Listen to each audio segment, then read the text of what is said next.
ഈ പൊട്ടിപ്പൊളിഞ്ഞ റോട്ടിൽ കൂടെ ഞങ്ങൾ എവിടേക്കാ പോകണമെന്നല്ലേ? പട്ടടക്കല്ലേക്ക്.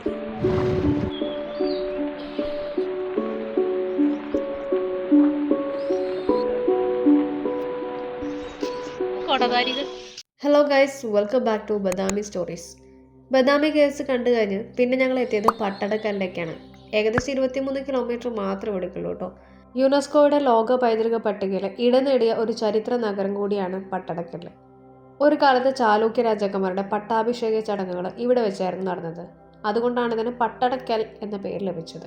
ഇവിടെ 10 പ്രധാന ക്ഷേത്രങ്ങളാണുള്ളത്. അതിൽ 9 എണ്ണം ഹിന്ദു ക്ഷേത്രങ്ങളും ഒരെണ്ണം ജൈന ക്ഷേത്രവുമാണ്. ഇതാണ് ഗലഗനാഥ ക്ഷേത്രം. 8-ാം നൂറ്റാണ്ട് തുടക്കത്തിൽ നിർമ്മിക്കപ്പെട്ട ഈ ശിവക്ഷേത്രം ഉത്തരേന്ത്യൻ നാഗര ശൈലിയിലാണ് നിർമ്മിച്ചിട്ടുള്ളത്. കിഴക്കോട്ടാണ് ദർശനം. ശ്രീകോവിലിന് ചുറ്റുമായി പ്രദക്ഷിണപാതയും 3 വശങ്ങളിലായിട്ട് ജനലുകളുള്ള മണ്ഡപവുമാണ് ഈ ക്ഷേത്രത്തിന്റെ പ്രത്യേകത. എൻട്രൻസിന്റെ ഇരുവശത്തായിട്ട് ഗംഗയുടെ യമുനയുടെ ശില്പങ്ങളും മുകളായിട്ട് നടരാജന്റെ ശില്പവും കല്ലിൽ കൊത്തിവെച്ചിട്ടുണ്ട്. ക്ഷേത്രത്തിന്റെ തെക്കുഭാഗത്ത് അന്തകാസുരനെ സംഹരിക്കുന്ന ശിവന്റെ അപൂർവമായ ശില്പം കാണാം. ഈ ക്ഷേത്ര സമുച്ചയങ്ങൾ സ്ഥിതി ചെയ്യുന്നത് മലപ്രഭാ നദിയുടെ തീരത്താണ്. ഇവിടെ തെക്ക് നിന്ന് വടക്കോട്ടാണ് ഈ നദി ഒഴുകുന്നത്. ഹിന്ദു വിശ്വാസപ്രകാരം ഇത്തരത്തിൽ വടക്കോട്ടൊഴുകുന്ന നദിയെ ഉത്തരവാഹിനി ഗംഗയായിട്ടാണ് കണക്കാക്കുന്നത്. അതുകൊണ്ട് തന്നെ ഈ പ്രദേശം അതീവ പുണ്യപ്രദേശമാണ്. ഗലഗനാഥ ടെമ്പിളിലെ തെക്കു ഭാഗത്തായിട്ട് കാണുന്ന വളരെ ചെറുതും ഉയർന്ന ഗോപുരം ഇല്ലാത്ത ടെമ്പിളാണ് ചന്ദ്രശേഖര ടെമ്പിൾ. ഇതാണ് സംഗമേശ്വര ക്ഷേത്രം. വിജയേശ്വര ക്ഷേത്രം എന്നും ഇതറിയപ്പെട്ടിരുന്നു. പട്ടടക്കലിലെ ഏറ്റവും പഴക്കം ചെന്ന ദ്രാവിഡ ശൈലിയിലുള്ള ക്ഷേത്രങ്ങളിലൊന്നാണിത്. 8-ാം നൂറ്റാണ്ടിലെ തുടക്കത്തിൽ ചാലൂക്യ രാജാവായ വിജയാദിത്യൻ പണിയാൻ ആരംഭിച്ചതാണ് ഈ ക്ഷേത്രം.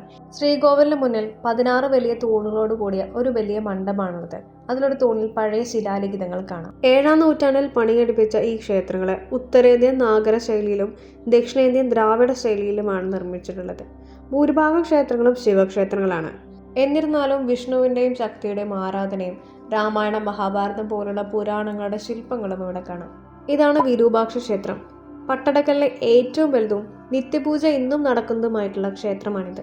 പല്ലവർക്കെതിരായ യുദ്ധത്തിൽ ചാലൂക്യ രാജാവായ വിക്രമാദിത്യൻ രണ്ടാമൻ നേടിയ വിജയത്തിന്റെ സ്മരണയ്ക്കായിട്ടാണ് റാണി ലോകമഹാദേവി ഈ ക്ഷേത്രം പണികഴിപ്പിച്ചത്. ക്ഷേത്രത്തിനകത്തേക്ക് കടക്കുമ്പോൾ 18 തൂണുകളാൽ അലങ്കരിച്ച വിശാലമായ മണ്ഡപത്തിലേക്കാണ് എത്തുന്നത്. കിഴക്കോട്ട് ദർശനമായിട്ടുള്ള ഈ ക്ഷേത്രത്തിൽ ശിവലിംഗമാണ് പ്രതിഷ്ഠ. അതിന് ചുറ്റുമായിട്ട് മുകൾ ഭാഗം മൂടിയിട്ടുള്ള പ്രദക്ഷിണ പാതയാണുള്ളത്. അവിടെ നിൽക്കുമ്പോൾ ഒരു പ്രത്യേക ഫീലിംഗ് ആയിരുന്നു കേട്ടോ. ചന്ദനത്തിരിയുടെയും ഭസ്മത്തിൻ്റെയും നെയ്യിൻ്റെയും ഒരു പ്രത്യേക സുഗന്ധമായിരുന്നു അവിടെ നിറഞ്ഞിരുന്നത്. വിരൂപാക്ഷ ക്ഷേത്രത്തിന് വടക്ക് ഭാഗത്തായിട്ട് നശിച്ചു പോയിട്ടുള്ള 32 ശിവക്ഷേത്രങ്ങൾ കാണാം. ഇതാണ് പാപനാഥ ടെമ്പിൾ. പ്രധാന ക്ഷേത്ര സമുച്ചയത്തിൽ നിന്നിട്ടും 1/2 കിലോമീറ്റർ തെക്ക് മാറിയിട്ടാണ് ക്ഷേത്രം സ്ഥിതി ചെയ്യുന്നത്.